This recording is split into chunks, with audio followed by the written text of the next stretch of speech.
덜 떨어져 보이거든 솔직히 말해서. 나는 그런 여자면 난 되게 이상하게 생각할 것 같아. 지금 나이에서 진지하게는 안 만날 것 같아요. 이미 나는 건강하지 않은 거라고 간주를 하기 때문에. 다니엘님, 인생을 어떻게 살아야 될까요? 어떤 방향성을 추구해야 될까요? 이거를 나한테 물어보면 안 되지. 본인이 잡아야죠. 방향성 자체를 나한테 물어보면 큰일 나지. 나는 휘범씨가 아니니까. 본인의 인생 방향성은 본인이 추구를 해야 됩니다. 근데 이제 본인이 잡은 방향성에 약간의 조언을 해줄 수 있죠. 세부적인 거. 근데 저거는 너무 중요한 철학적인 질문인데 그거를 이제 나한테 물어보면 안 되지. 23살.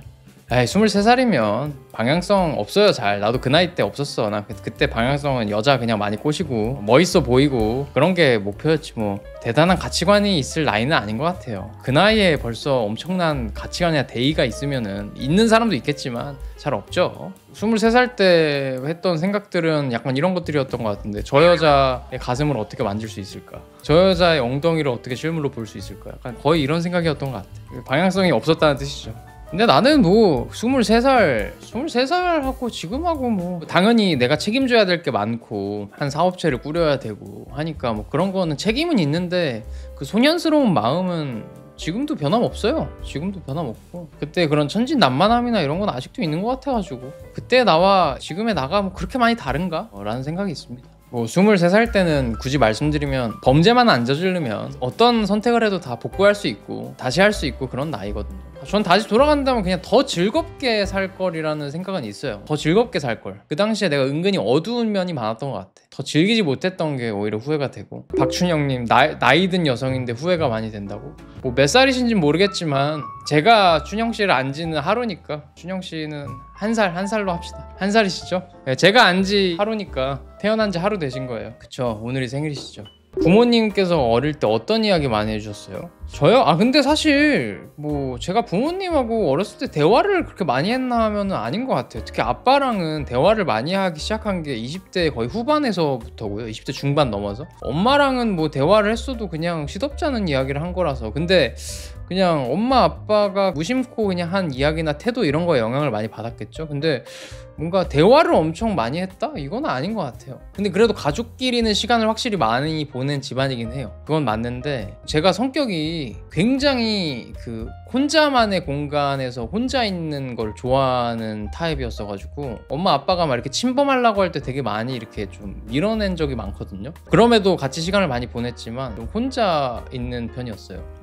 7살 아들이는 다니엘님처럼 키우고 싶어요. 근데 뭐 이거는 사실 중요한 건 그냥 타고난 기질이긴 해요. 타고난 기질이 뭐가 중요하냐면, 그러니까 엄마 아빠가 호락호락한 사람이 아니거든요. 근데 저를 이기는 거를 어렸을 때 포기한 게 뭐냐면, 제가 너무 이제 깡패 같아가지고 자기 멋대로고 말 절대 안 듣고 이래서 그냥 이길 수가 없어가지고 냅둔 거거든요. 제가 생각보다 어머니 구독자분들이 엄청 많거든요. 유튜브도 그렇고 뉴스레터도 어머니분들이 진짜 많아. 근데 이야기를 들으면 자식을 나처럼 키우고 싶은 마음이 다 계신 것 같은데, 여러 가지 그냥 타고난 기질도 중요한 것 같아요. 그래서 타고난 걸 어느 정도 인정을 해주면서 배울 수 있는 점은 배우는 게 가장 좋다. 근데 사람 자체를 그런 성향의 사람이 아닌데 완전 바꾸는 건 좀 어려운 것 같고. 저는 어렸을 때는 사실 비상식적인 행동을 워낙 많이 한 사람이라 가지고.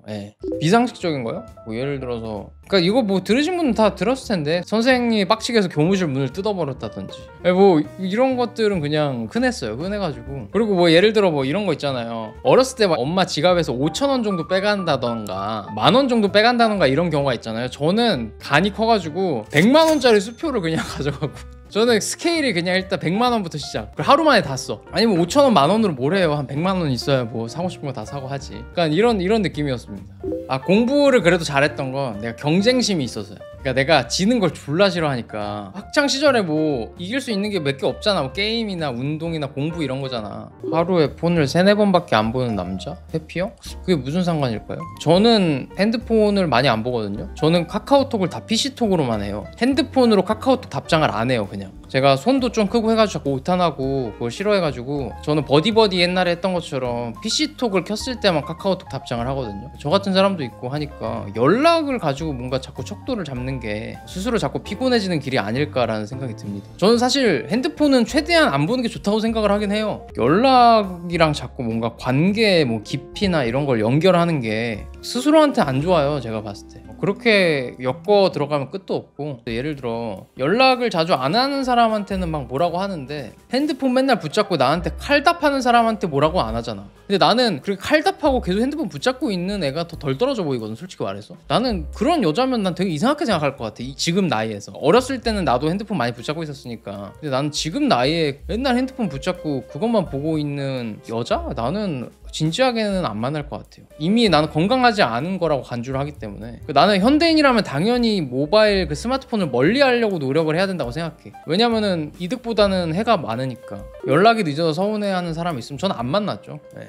애초에 만날 수가 없어요, 저랑. 30대가 넘어가면 사실 아예 거기서 안 맞는 친구랑은 엮이지가 않아요. 그러니까 어렸을 때는 그런 게 안 맞아도 막 만나고 이런 경우가 있는데, 그러니까 나는 여성의 어떤 장점에 대해서는 엄청 높게 생각을 해요. 뭐 내가 알고 있는 여성의 장점. 근데 나는 여성이 말하는 서운함에 대해서는 신뢰가 아예 없거든. 신뢰 자체가 없어, 여자가 말하는 서운함에 대해서. 내 친구가 그냥 지나가다가 섹스하고 싶다 이 정도의 무의미한 단어야. 그래서 나는 사귈 때 반동반전으로 이 얘기를 해. 만약에 사귀다가 너가 서운한 일이 있으면 보통은 너 탓일 거다. 그거는 인식하고 있어라. 그래서 알아서 스스로 감정은 스스로 해결하도록 하자. 이렇게 좀 처음부터 말하고 시작하는 편인데, 그래서 뭐 애인한테도 항상 좋은 이야기 많이 해줍니다. 근데 되게 신기한 거 알려드릴까요? 이런 말을 해서 떠난 여자는 단 한 명도 없습니다. 네. 다니엘이랑 안 사귀길 잘했다, 그치? 남편이 요식업 사업을 차리고 싶다길래 제가 망했을 땐 어떡할 거야? 이 질문을 하면 발작 버튼 눌려요. 사업이란 게 변수가 많기 때문에 한 질문인데 소통이 어렵네요. 남자들 상황에 무조건적인 응원과 지지만 힘이 되는 걸까요? 근데 약간 그런 건 있는 것 같아요. 뭐 남자들이 보통 더 그렇겠지만, 내가 긍정적인 어떤 도전을 하려고 하는데 이제 바로 약간 초치는 말을 하면 보통은 기분이 상하는 것 같아요. 근데 초치는 말을 할 때도 이제 해결책을 제시하면서 이야기하면 좋은데, 저 사람이 그냥 부정적인 말만 한다라는 생각이 들면 화가 좀 나겠죠. 근데 이제 사실 마렌님의 걱정도 이해가 되죠. 같이 부부니까, 가정을 같이 이루는 입장이니까 걱정도 되겠지만, 부정적인 말을 할 때는 굉장히 영리하게 신중하게 하셔야 되지 않을까 싶습니다. 일단 그거는 좀 더 지혜롭게 말을 할 필요가 있지 않나 라는 생각이 듭니다. 남자친구가 자기 여동생한테 자상한 것을 늘 강조하는데 묘하게 듣기가 싫어요. 다니엘님은 어떻게 생각하시나요? 불편하다고 말하시는 게 좋을 것 같습니다. 경계선을 정하셔야죠. 저거는 좀 이상하네. 뭐 결혼한 사이도 아니고 그냥 남자친구인데 왜 자기 여동생한테 자상하라고 계속 강조하지? 근데 뭐 싫다고 하는 건 좀 성격 파탄자 같고, 알아서 할 테니까 너가 강조할 건 아닌 것 같다 이렇게 말씀하시는 게 좋을 것 같습니다. 자상하게 구는 게 싫어, 이것도 좀 이상하잖아요. 자기가 여동생한테 자상하다는 걸.